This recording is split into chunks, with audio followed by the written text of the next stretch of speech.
The passengers of Alaska Airlines Flight 261 couldn't see similar warning signs to prevent what happened to them on January 31st, 2000. Alaska 261, we are in a dive here. This flight departed from the Mexican city of Puerto Vallarta, bound for Seattle, with a planned stop in San Francisco. Among the 83 passengers was 34-year-old Colleen Horley, who had been celebrating her birthday in Mexico and was returning home to her fiancé and wedding preparations. For over 2 hours, the flight proceeded normally, but near Los Angeles, something went wrong. The pilots noticed problems with the horizontal stabilizers, a crucial component for aircraft control. Captain Ted Thompson and First Officer William Tansky reported the malfunction to Los Angeles Air Traffic Control. Both pilots were former military men and experienced aviators, but couldn't understand why the stabilizers weren't working. They suggested making an emergency landing, but the controller insisted the flight continue on course. Then something happened that nobody expected. At 31,500 feet, the aircraft entered a steep dive. For 80 seconds, it plummeted nose down while the pilots tried everything they could, simultaneously reporting the problem to ground control. Hearing Captain Thompson calmly say their plane was falling out of the sky, the shocked controller asked him to repeat. The Flight 261 pilots confirmed they had lost control of the aircraft. An anxious silence fell over the control center until it was broken by a new message from Captain Thompson. The pilots had managed to level the aircraft at about 23,000 feet. When the captain told the controller they had everything under control, co-pilot Tansky dryly replied that they did not. This was also heard at the control center, and everyone agreed. After receiving clearance for an emergency landing in Los Angeles, the captain informed the passengers, trying not to frighten them. But people who had just experienced a steep dive knew the flight wasn't going according to plan. Colleen Horley realized she would never make it to her wedding.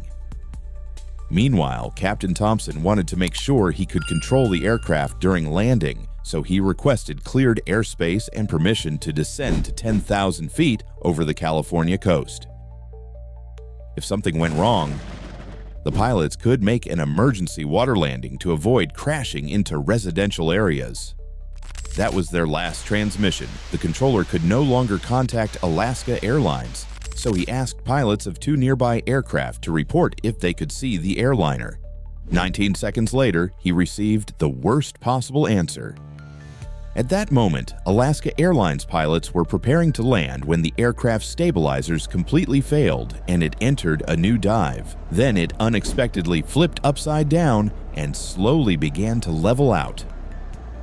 In exactly that inverted position, still in a dive, the plane crashed into the water at 250 miles per hour.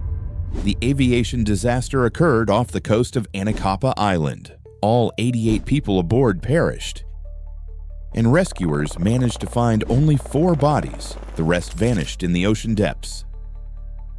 Families of the victims demanded answers, and Alaska Airlines claimed they had inspected the aircraft the day before. But investigation showed the crash was caused by a single screw that controlled the horizontal stabilizers. It had severely worn due to lack of lubrication. But that's not all. It turned out that at the time of the crash, federal investigators had already discovered previous violations at the airline, and Alaska Airlines mechanic John Liotine had provided them with extensive evidence. However, in 2001, Liotine suddenly reached an agreement with the airline, and no case was ever brought against them. Instead of justice, victims' families received only a memorial with name plaques.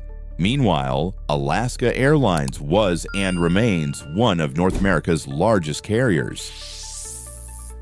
Just like Japanese airlines dominate Asia, their planes still carry huge numbers of passengers on busy domestic routes between Tokyo and Osaka.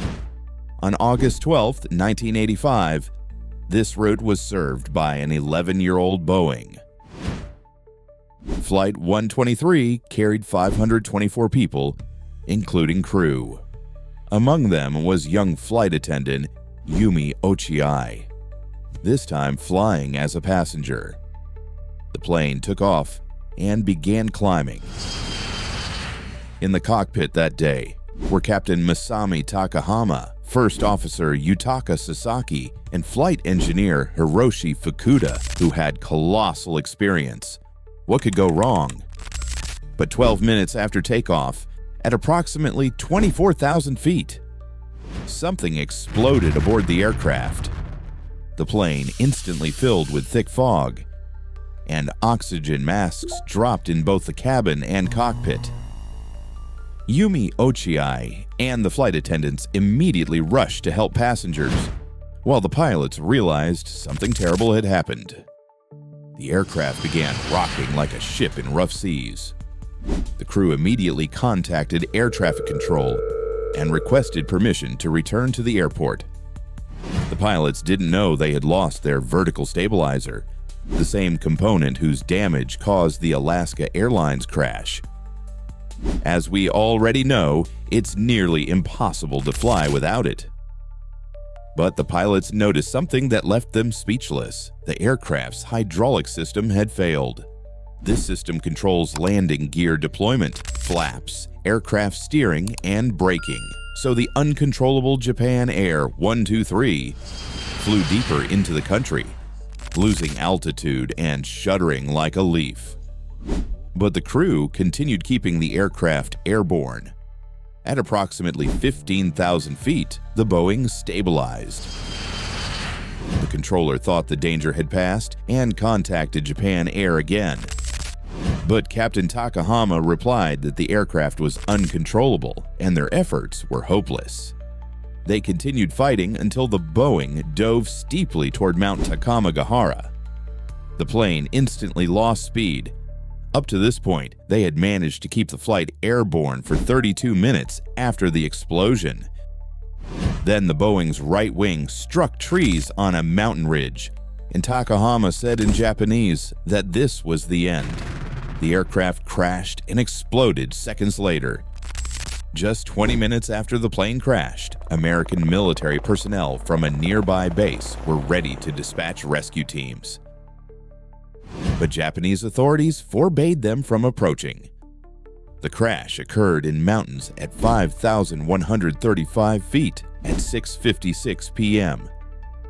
When Japanese helicopters finally reached the crash site, darkness and difficult terrain prevented rescuers from landing. The rescuers decided to return in the morning. Only after 16 hours did rescuers find the aircraft's tail section and notice a woman moving there. It was Yumi, who had managed to survive the night. Besides her, survivors included Hiroshi Yoshizaki and his 8-year-old daughter Mikiko, who were also sitting in the rear section, and 12-year-old Keiko Kawakami, found at a treetop almost uninjured. No one else survived. Among the wreckage, rescuers found countless farewell notes. In the final minutes before the plane crashed, passengers were saying goodbye to their loved ones and their own lives. Doctors confirmed that many more people survived the crash but didn't live to see rescue. So Flight 123 claimed 520 lives. And it happened because 7 years earlier, that Boeing had suffered damage to its rear pressure bulkhead, which was poorly repaired. As a result, it cracked, caused explosive decompression, and became Japan's deadliest aviation disaster. If damage to just one component can cause such devastation, is aviation really that safe? Actually, even perfectly functioning aircraft that never left the ground can be deadly. This is the story of KLM and Pan Am flights on March 27, 1977. Spain's Gran Canaria Airport was closed due to a bomb threat, forcing flights headed there to land on Tenerife instead. Passengers were frustrated, so American Pan Am flight attendant Dorothy Kelly had to calm them down. That day, she was working first class instead of her usual section. The senior flight attendant was afraid to make announcements because of her French accent, so she and Dorothy switched places. Pan Am carried 380 passengers, mostly elderly. while the Dutch KLM transported 235 passengers, 52 of whom were children. Tenerife Airport had only one runway, and the additional flights created overcrowding. When they were finally cleared to continue their journey, weather deteriorated and thick fog enveloped the airport. Finally, air traffic control instructed KLM to taxi to the end of the runway, turn around 180 degrees, and report readiness for takeoff. Captain Jacob Van Zanten followed instructions and ordered his crew to check if everything was ready.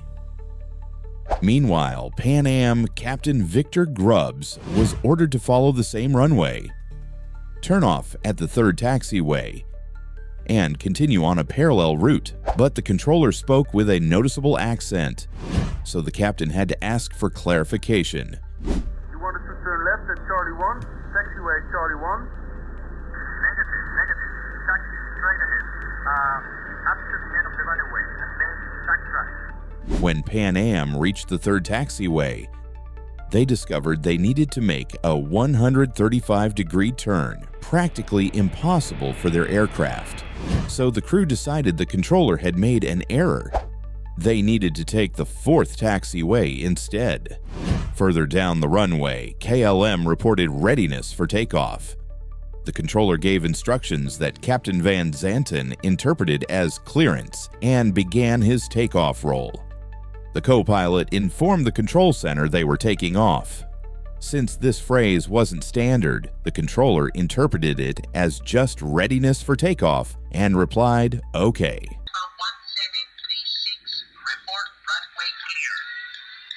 Okay, we'll report when we're cleared. So the KLM captain was convinced he could take off. Meanwhile, fog had reduced visibility to 330 feet, and Pan Am's crew couldn't find the correct turn because the taxiway lights weren't working. When KLM had already begun takeoff, the controller asked Pan Am to report when they cleared the runway. KLM's flight engineer heard this and nervously told the pilots that another aircraft seemed to still be on the runway. But Captain Van Zanten was convinced he had clearance and confidently replied that everything was fine. When Pan Am's pilots saw another airliner racing toward them, they gunned their engines to maximum power to get off the runway as quickly as possible. But KLM's captain also applied full power, hoping to take off in time. But it was too late. At 161 miles per hour, the KLM flight crashed into Pan Am. At that second, flight attendant Dorothy Kelly was drinking coffee with two colleagues when she was suddenly thrown into the cargo hold. The woman remained conscious and quickly oriented herself. Seeing passengers, she began directing them to an opening in the fuselage when fire suddenly appeared. But firefighters first arrived at the KLM aircraft, where nothing could be done. All 248 people aboard had perished. Rescuers didn't reach Pan Am for another 20 minutes. Later, they learned that 61 people from their flight survived. The remaining 335 people died. This was and remains aviation's worst disaster, claiming 583 lives. And it happened due to miscommunication between air traffic control, captains, and their crews. Though most terrifying aviation disasters occurred decades ago, deadly accidents continue happening with alarming consistency. The cause of a catastrophe can be something as small as miscommunication with air traffic control or a bolt that's half a millimeter too thin. Don't forget to fasten your seatbelts, hit that like button, and subscribe to the channel, because it's these small details that help us keep flying.